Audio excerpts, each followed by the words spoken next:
we ended season 3 with the limo accident, which was torturous to Haley fans, Nathan and Haley fans, because Nathan was trapped underwater in the limo, and Haley was, you know, grief-stricken on top of the bridge. I want cliffhangers, and I want fans coming back and wanting to know more. Is Nathan going to survive? Are Rachel and Cooper going to survive? Who wrote Murderer on the Wall? And you remember there was a pregnancy scare. Definitely pregnant. And there were a lot of contenders. There was, you know, a lot of cliffhangers going on at the end of the season. I want to drive into a 4th season in a great way. We came back and started season 4 under the water in the limo. Help me! Haley! Oh, God. Nathan!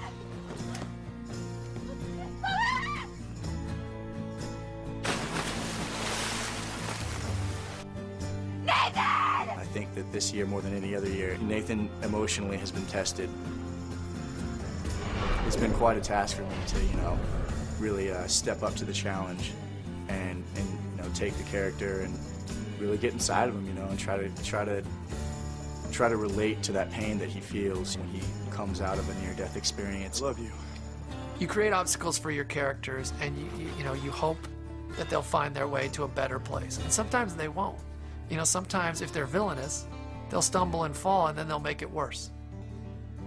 And welcome to what may be the biggest day in the history of Tree Hill Ravens basketball.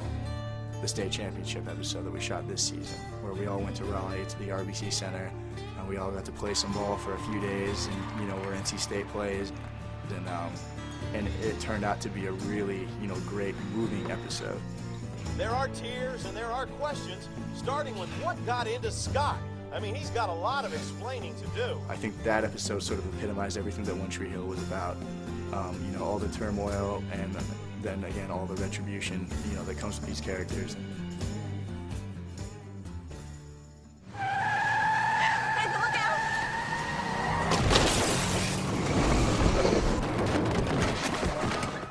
Episode 9 in season 4, which was the state championship, which was a huge episode. I'm here with Paul Johansson, and we're in beautiful downtown Bloomington. We're about to crash a car.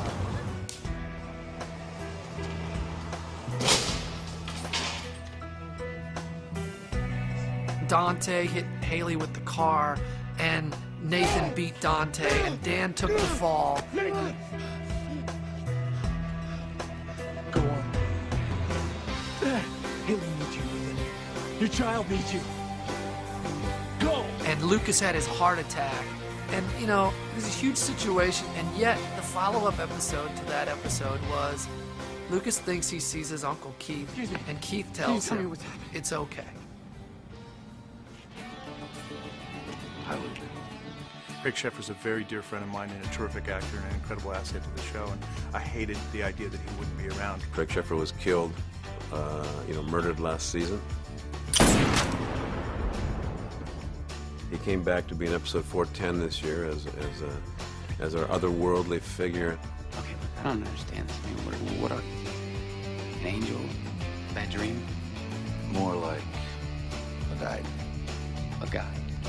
Craig's fantastic. I love Craig. I felt lucky to have him there. I felt lucky to be able to be the cast member who got to enjoy this episode with him fully. I mean, we had every scene together.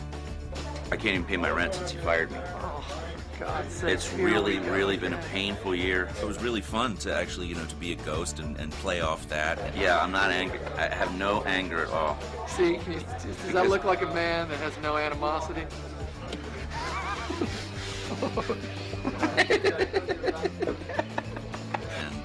and to sort of to play with the sarcasm and the sort of irony of being here with somebody when they're not really here. You know, for a spirit, you suck at this. The really amazing thing about it is Keith was always such a spiritual mentor that even if it's just the goodness that Keith instilled in him playing in his mind, then that's enough too. But perhaps he actually is there. Well, it's about time you showed up. I was given a chance to deal with my brother after I'd killed him. Well, you know, it won't go away, Danny. The guilt that you feel every second of every day, the shame, it's just gonna keep on getting worse. Without that, I think it would have been, you know, we would never have known that Dan suffers. Dan has to suffer to make him human. I loved it. It was perfect. It couldn't have been better for me. It's okay, Lou. I didn't come here to make you believe in me. I came here to make you believe in you. I mean, for all of us, Craig Sheffer's family, so having him back in the fold and back with us was a true pleasure and blessing.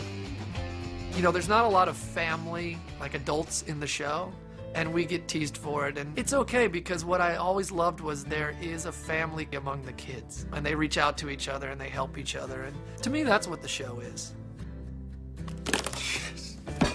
Haley! What? I'm going to Duke. I'm pregnant.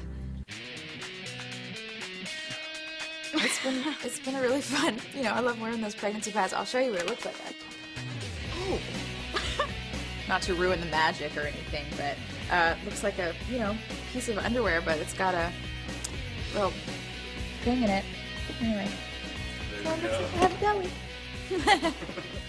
How long did you know? Oh, actually, Mark didn't tell me I was pregnant. It was so funny because I thought, you know, they were doing this whole Sophia or Brooke's pregnant, you know, and that's just what I thought it was. So Greg, our producer, and Sophia are, you know, talking about it, and I'm like, wait, what are you guys talking about? And they're like, yeah, well, you know, because it's sort of like it's a mislead. And I'm like, what's a mislead? And well, that Brooke's not the one that's pregnant. I'm like, she's not. Hey, people, listen up. I'm not the one who's pregnant, okay? Haley. Haley's got the roast on slow cook, not me. Haley. Who is? And they kind of look at each other like, did nobody tell you? And I was like, what is going on? They said, yeah, Haley's pregnant. I was like, oh my gosh, this is like puts a whole new spin on everything. No matter what happens, we'll face it together. I promise you, I've never been happier. Everything's gonna be okay. I love you.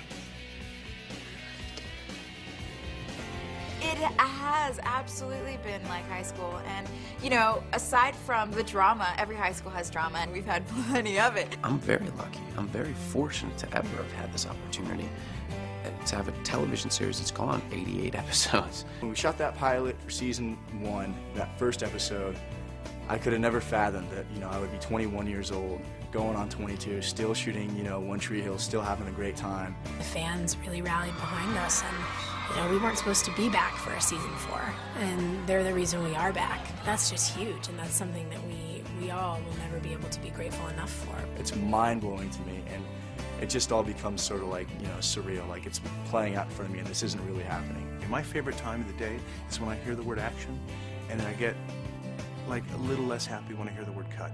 That time in between is my favorite time of the day. And at the end of the day, I can always be proud of that, and I will be.